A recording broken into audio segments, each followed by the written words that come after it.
Yo sobat, jumpa lagi dengan Aniki. Kali ini Aniki akan membahas Luminary atau Luminous Body dalam Nasuverse. Oke lah, tanpa basa-basi lagi, mari kita mulai.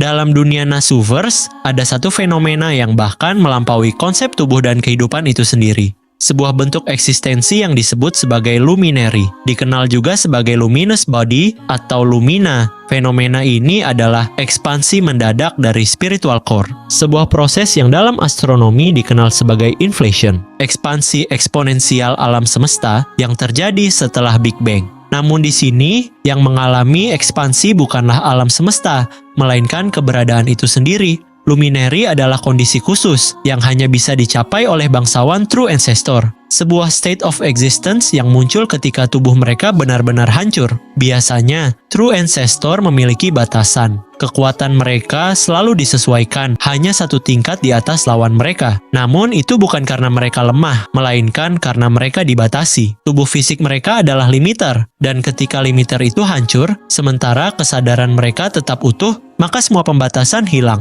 Energi magis yang selama ini terkompresi akan menyebar ke dalam skala yang jauh lebih besar. Batas kekuatan lenyap, dan disitulah Luminary lahir. Sebuah eksistensi yang kecil, namun sekaligus masif. Bukan karena ukurannya, melainkan karena skala keberadaannya. Kesadaran mereka tetap ada di pusat cahaya itu.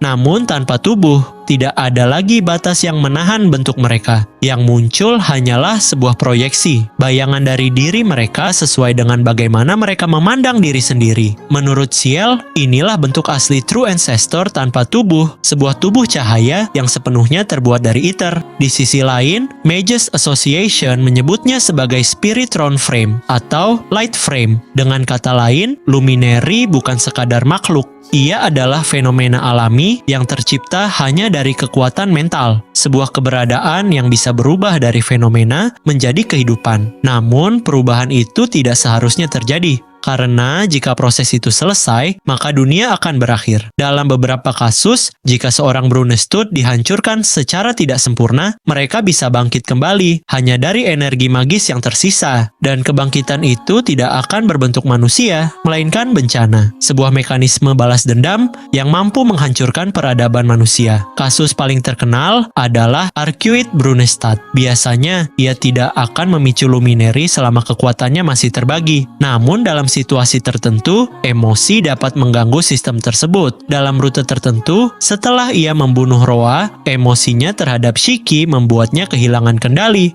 Ia tidak lagi mampu menahan dorongan vampirnya dan akhirnya memicu fenomena ini. Saat itu terjadi, jiwa planet yang seharusnya mengatur dunia dari dalam justru bocor ke permukaan. Sebuah kegagalan sistem yang seharusnya tidak pernah terjadi. Dalam bentuk Luminary, Arcueil bisa mencapai tinggi ratusan meter saat muncul, dan sekitar 100 meter setelah kesadarannya stabil.